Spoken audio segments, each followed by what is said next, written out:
All righty, folks. I have a review session today, but I wanted to go through, not new material, but I wanted to go through an example, a brand new example, doing the superposition fault analysis implementation that we started talking about, or we finished talking about the last class. But I want to just give you another, sort of application. And then I wrote a MATLAB script, and you can see how I do it entering it in MATLAB. And then you can decide if you want to use MATLAB or your calculator. It's totally up to you. But I got a 4-bus system here, and I'll zoom in a little bit for those of you who are looking. You can see the values. You don't require to write these down, but these are the values. Each of these here, these generators, have J.2 for their equivalent internal impedance. And I want to apply the superposition approach so that I can actually solve for fault currents on a bus. And then I can actually figure out what other fault currents feeding that bus fault. So remember how we check for coordination? If there's a fault at bus 1, for example, what would be the fault current between bus 4 and bus 1? So to make sure that if I have any protection on bus 1, I trip those breakers first before I trip the breakers at bus 4. So it's, again, a way of isolating where the fault is. So, multi-step process. Step 1. Oops, wake up. We have to build, not Z-bus. We need to get Z-bus to do the problem, but we will really get that from Y-bus, right? So the very first thing we need to do is write our Y-bus equation. So I'm going to start off by doing the Y-bus, and I'm not going to invert. I'm just going to say 1 over, I'll actually give you the numbers. 1 over J.25 plus 1 over J.125 plus 1 over J. Geez Louise. And those are all the self-admittances, right?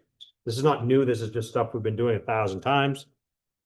That's my first Y-bus element. I'm going to subtract from it the impedance between bus 1 and 2.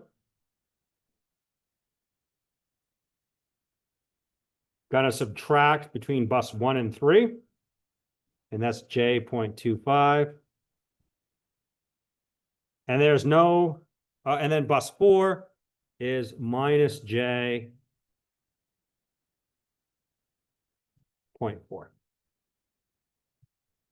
Okay.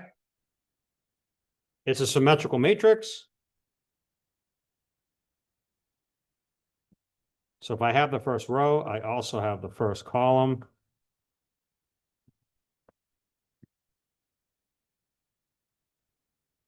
And I get the first column. Now I do bus 2, self-admittance, 1 over J.25 plus 1 over J.125. I don't know why that keeps bringing that up. Plus 1 over J.2. Right? That's the sub for bus 2. Now I've already got 1 to 2, so now I'm going to go 2 to 3. Minus J.25 and 2 to 4 minus 1 over J.2. Second row means second column.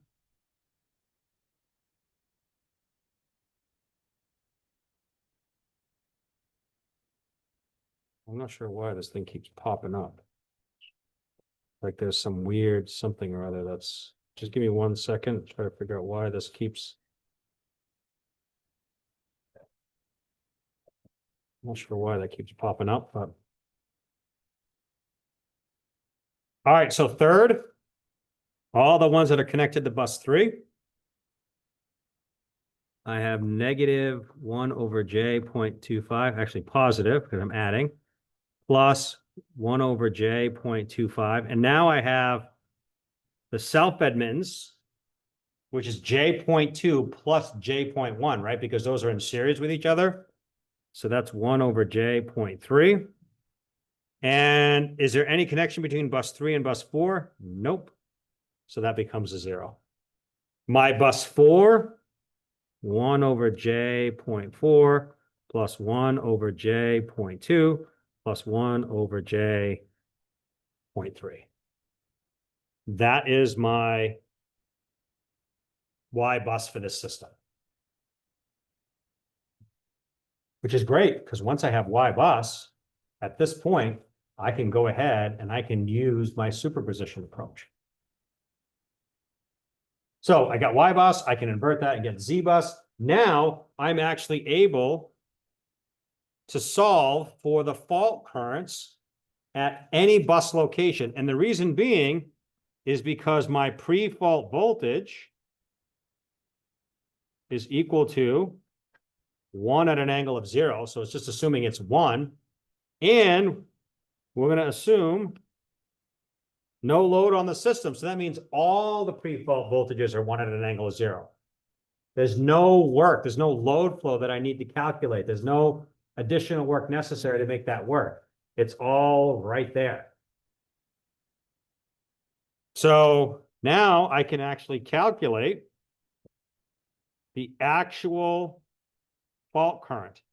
And where's the fault going to be? Well, if you look at this description here, do you notice anything in common with those 3 fault currents? I'm looking for the fault current from bus 3 to 2, from bus 1 to 2, and bus 4 to 2. Is there anything in common? 2, right? So it's reasonable to assume that this particular question is asking for you're trying to do the analysis for a fault at bus 2. So we're going to assume the fault happens right there. So that means IF at bus 2 is my pre-fault voltage divided by my Z bus at 2, 2, which is 1 at an angle of 0 divided by the Thevenin equivalent impedance at bus 2. Right? Because again, the Thevenin equivalent impedance is the impedance seen by bus 2. So when I put a generator or voltage source at bus 2, so when I put a fault at bus 2, all the current that works its way through the reference and back is going to see whatever that Thevenin equivalent impedance is. So that's what I'm actually going to show. So I have my fault currents, or my fault current at bus 2, but the problem is I actually don't know, or I don't have a way of calculating what the fault current is going to be because of the fault at bus 2 as a result of the current flowing in line 1 to 2, or 3 to 2, or 4 to 2. So what I need to do is something that we did all the way back at the beginning of the semester. Do you remember on the exam, we had 2 buses separated by an impedance? How do we calculate the current flow here? Do you remember?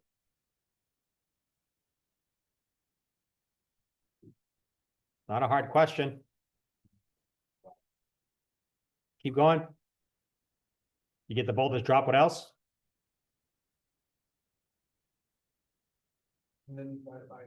Yeah, it's Ohm's law, right? V divided by R or Z equals I. So the voltage drop across Z is V1 minus V2 divided by Z. I don't know how long this computer is. I might have to reboot the computer. We'll see.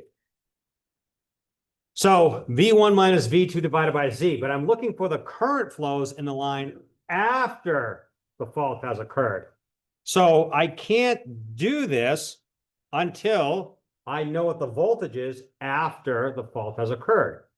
Once the fault is there, it's no longer what we call an unloaded system, right? We actually have current flowing through the system. So we have to update all the voltages. How do you update all the voltages? You take your pre-fault voltage at all the buses and you subtract from it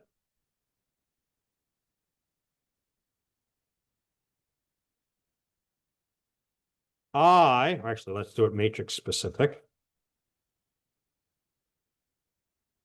Your Z bus times the current I. This current I is the actual fault current. That's the current going to the fault, which only lives at bus 2. So for the 4-bus system, I have pre voltages are all 1 at an angle of 0, minus my Z bus, which we know is a 4x4 matrix. And over here, I have my fault currents, nothing at bus 1. My fault current is at bus 2. Nothing at bus 3, and nothing at bus 4. Okay? That's going to get me the post-fault voltages. But recognizing that all the magnitudes of the voltage are 1, so V pre-fault equals 1, and recognizing, geez Louise, and recognizing that I just solved for my fault current, IF2 is equal to 1 divided by Z bus 22. I can substitute in here 1, 1, 1, 1, minus, this is Z bus. This is 0. This right here is 1 over Z bus of 2, 2, 0, and 0. All right. So I can either calculate directly IF2, or I can go ahead and just substitute in 1 over Z22, which is the same thing as my value. At that point, I now can solve for I1 to 2, I3 to 2, and I4 to 2. This is V1 post minus V2 post divided by, what value of Z is that? Is that Z bus? No, it's the actual impedance of the line. So that is Z1 to 2, which is also equal to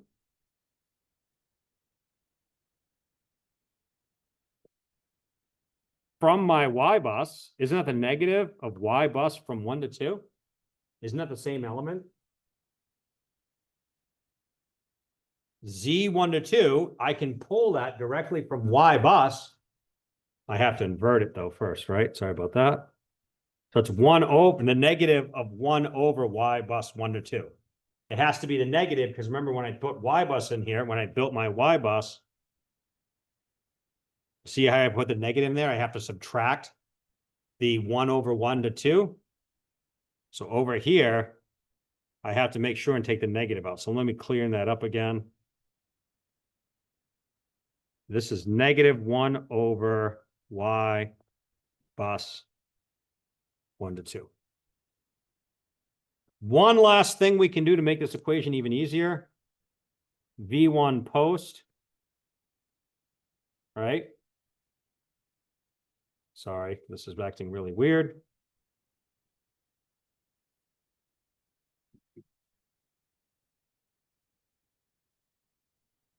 So this is V1 post minus V2 post over minus 1 over Y bus 1 to 2, which is equal to V1 post minus 0, right? Because V2 post is a hard fault to ground, so there's no voltage there.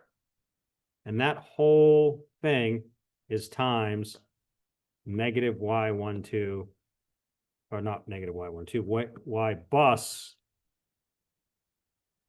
of 1, 2. Now we'll do the same thing.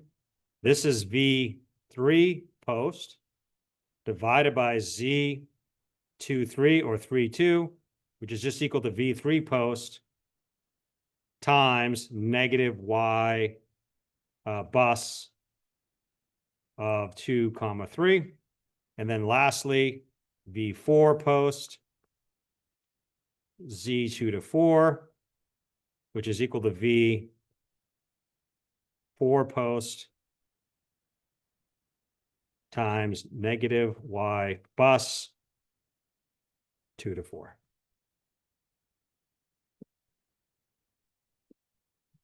Okay. That's basically using the superposition. Since it's a computer, right? And everything is in Y bus, and we can go ahead and make it all work.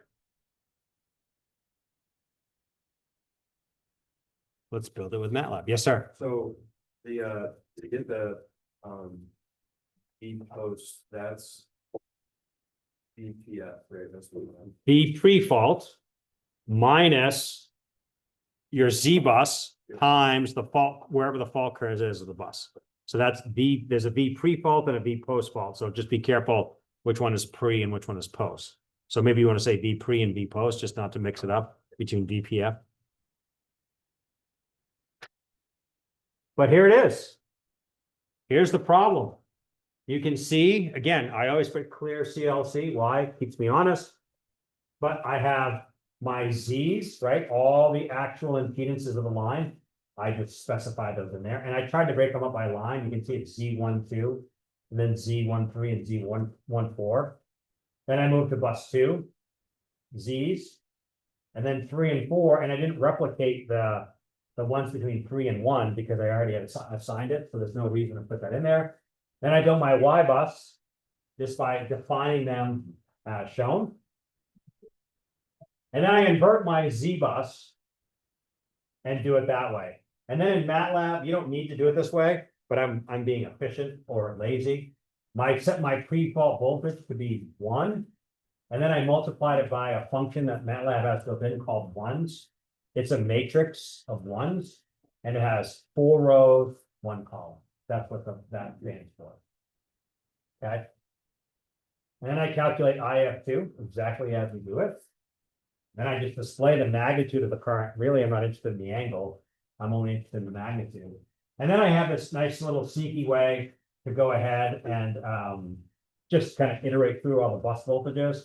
So I just have, I set up a counter, not a counter, but a for loop that has an N, which is one of the buses. And so it'll go from 1 to the length of V bus. So I could have a 4 bus system or a 4 million bus system.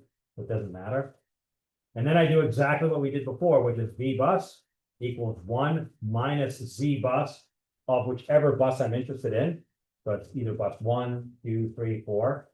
And I'm looking between bus 2 and 3, or I'm sorry, between 1 and 2, 2 and 2, 3 and 2, and 4 and 2. So that's where the N comes in. I divide that by my Z bus, and then I just multiply it by my V bus at the end just to have any changes. That doesn't matter. It's just going to be equal to my value of 1. So my next step is then I just go ahead and calculate all these values. Again, when I have the V bus over here, that's just going to be equal to 1, right? When I start off, so you could just completely leave that out if you want. But I set it up so that if I wanted to go 1.05 per unit voltage, that would work for any voltage that I want to specify. So what I did here in class, I made it 1, but over here in the file, I just made it generic. And then I calculate all the currents. I'm like, what the hell? I'll just calculate not only from 1 to 2, 3 to 2, and 4 to 2. I'll do 1 to 4 and 1 to 3. See what I got. Okay. And again, I was meticulous because I said V bus 1 minus V bus 2. That's going to be equal to 0, right? And you could drop that off. 1 to 4, I can't. I've got to include that bus voltage there. 1 to 3, I can't. But these last 2, I can remove that. So let's run it. And let's toggle over to MATLAB. Why did I say Z24? I probably, yeah, I left off a semicolon. Sorry about that. So let me run it again just to get rid of that. I guess the engineer in me doesn't like it. All right, so the fault current magnitude, you're getting about 6 per unit amps for a fault at bus 2.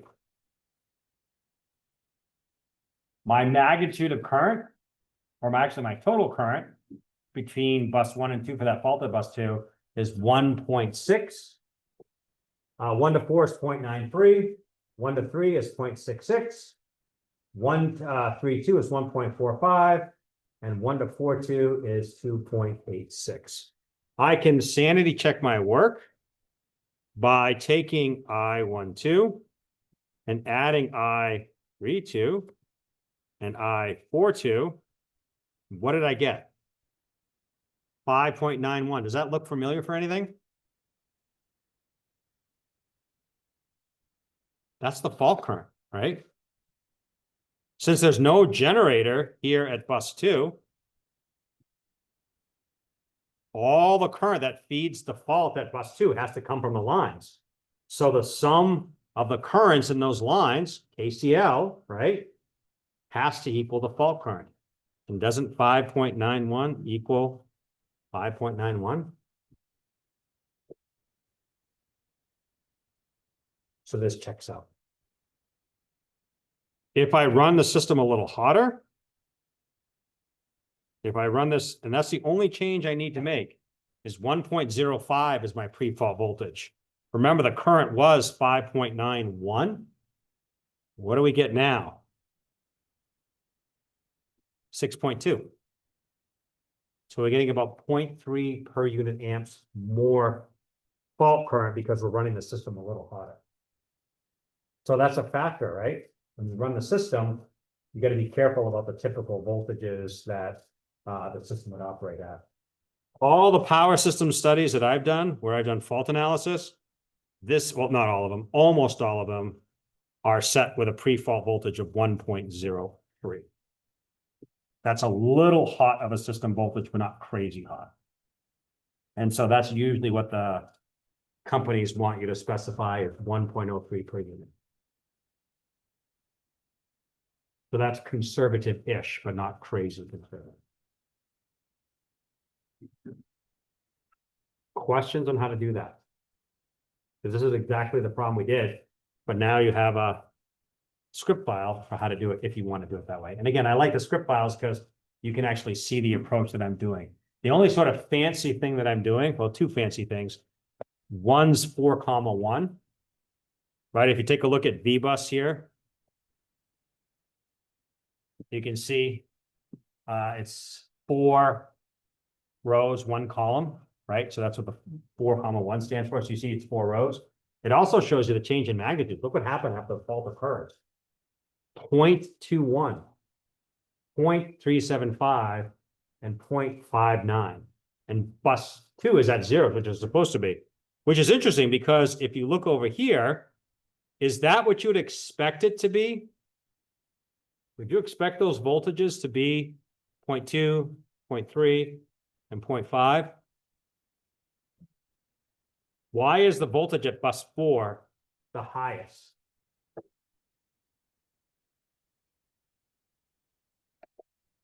Well, that impedance is slightly higher than that impedance, right? But look at this. So any current that is going to go through here, it's going to work a lot harder than current that can go here or here. So if you look at the current from 1 to 3 or 1 to 4, look at the current at 1 to 4, 0.96 versus 0.68. So you'd have to sum them and see, all right, this impedance over here is actually what's limiting the current. And that's why my voltage tends to be a little bit higher. Where bus 1 is the lowest voltage because it has the lowest impedance. So that fault actually means you get a smaller, the impedance that you have there is going to result in a lower voltage. So you can see why in our system, you do want some decent impedance values, particularly if they're reactive power, not resistive power, but reactive, so that you can get some decent voltage drops on your system and your voltages on your bus don't go to the toilet. And this is a really low voltage. You'd have problems with other systems running this low. But again, it's just an exercise for academia, but the approach that we're doing here is exactly the same if you were using a fancy dancy power system program. Excuse me. Questions on how to do this? If you'd like, I'm happy to upload the script file to the content folder for lab today, if you'd like. So I'll make it available.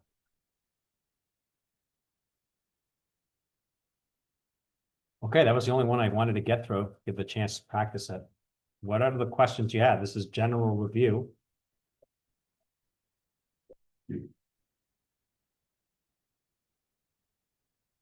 We had a question like this, is the pre-fall voltage always one, or is that just given this?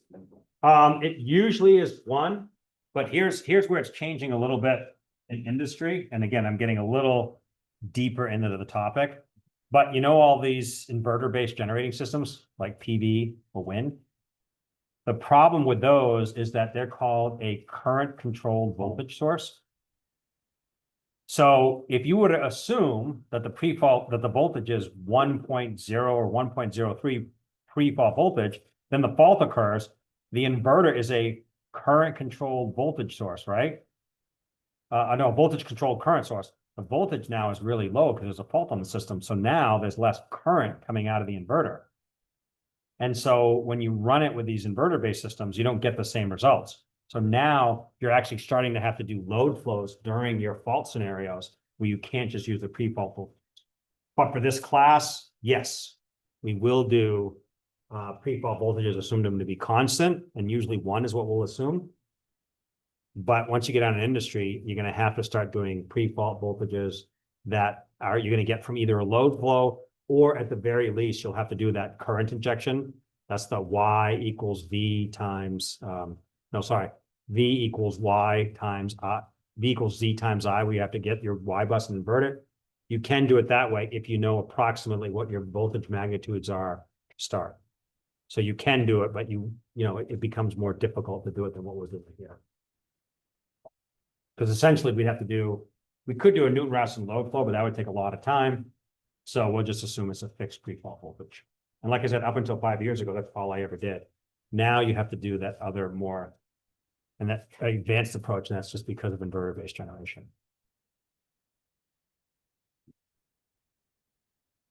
Anything else? I know you have the day off tomorrow. I didn't realize it. I was ready to go for class tomorrow, and then a student said, "Oh yeah, we actually don't have class tomorrow." I was like, "Oh, who knew? Not me."